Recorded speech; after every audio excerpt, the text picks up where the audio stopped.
दिल्ली के नजफगढ़ एरिया में ये जुजली गांव है और यहाँ अमित जो एक किसान हैं एक अनोखा एक्सपेरिमेंट कर रहे हैं। जहाँ बाकी सारे खेतों में फर्टिलाइज़र और पेस्टिसाइड वगैरह यूज़ किया जाता है, ये 2 साल से भी ज़्यादा अब जैविक तरीके यानी ऑर्गेनिक चीज़ें उगा रहे हैं। थोड़ा बताएं अमित जी कि मतलब ये आपने क्यों सोचा कि ऑर्गेनिक आप करेंगे? ऐसा है जी, काफ़ी साल पहले, जब 50 साल पहले से भी पहले की अगर हम बात करें, हमारे पूर्वजों को ये बताया गया कि देश हमारा भूखा है और आप ये यूरिया या डीएपी ले जाइए और ये खेतों में डालिए ताकि सबकी जो खाने की ज़रूरतें पूरी हो सके। लेकिन उसकी वजह से हमारी जो खेतों की ज़मीन है, ये ज़मीन है जिसको हम माँ बोलते हैं, ये बिल्कुल ख़राब होने लगी है। मतलब जब पहली बार में जब यूरिया डाला गया या केमिकल डाला गया तो उसकी वजह से जब शुरुआत में तो काफ़ी सारी मतलब फ़ायदा दिखा एकदम से अचानक से, लेकिन अब धीरे धीरे हम वहीं आके खड़े हो गए हैं। जो उत्पादन पहले होता था उससे भी कम हो रहा है, मतलब उसको अब लेकिन ऑर्गेनिक में शिफ्ट किया तो क्या अनुभव रहा? कोई इम्प्रूवमेंट दिख रहा है आपको?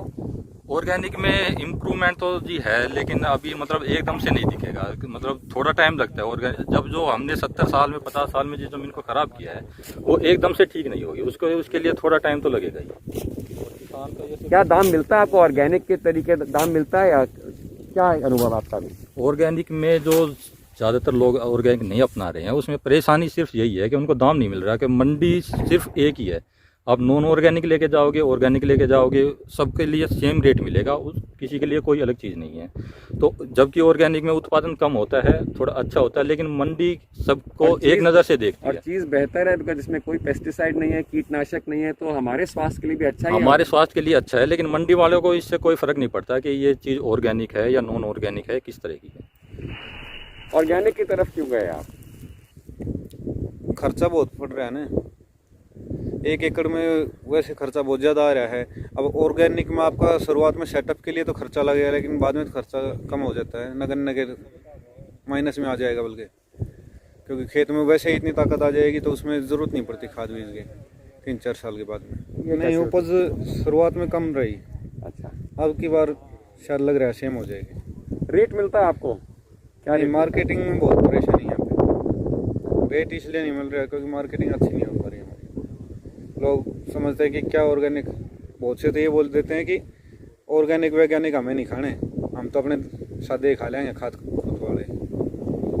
ऐसे भी पिछले साल मेरे पास 45-46 क्विंटल गेहूँ था ऑर्गेनिक में, इनमें 2.5 एकड़ में, तो उसमें से मेरा टोटल 22 क्विंटल ही बिका और बाकी बिका ही नहीं।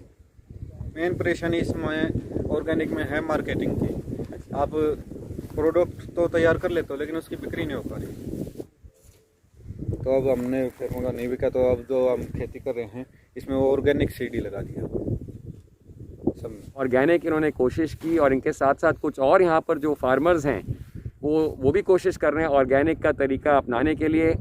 सिंपल सोल्यूशन है इनका कहना है कि ऑर्गेनिक से जो इन्होंने इतने साल पेस्टिसाइड वगैरह यूज़ किए हैं, फर्टिलाइज़र, उससे जो इतनी उपज नहीं हो पाई, ऑर्गेनिक से एक बार फिर ग्राउंड की जो है, सॉइल की जो है हेल्थ वापस रिस्टोर की जाएगी और सॉइल के साथ साथ पर्यावरण और साथ साथ मनुष्य के स्वास्थ्य पे भी इसका एक पॉजिटिव इफेक्ट पड़ेगा। सिर्फ एक नेगेटिव पॉइंट ये है कि अभी इनको दाम नहीं मिल रहे जो ऑर्गेनिक चीज़ों के दाम मिलने चाहिए। जुजली गाँव से सिद्धार्थ पांडे, गो न्यूज़।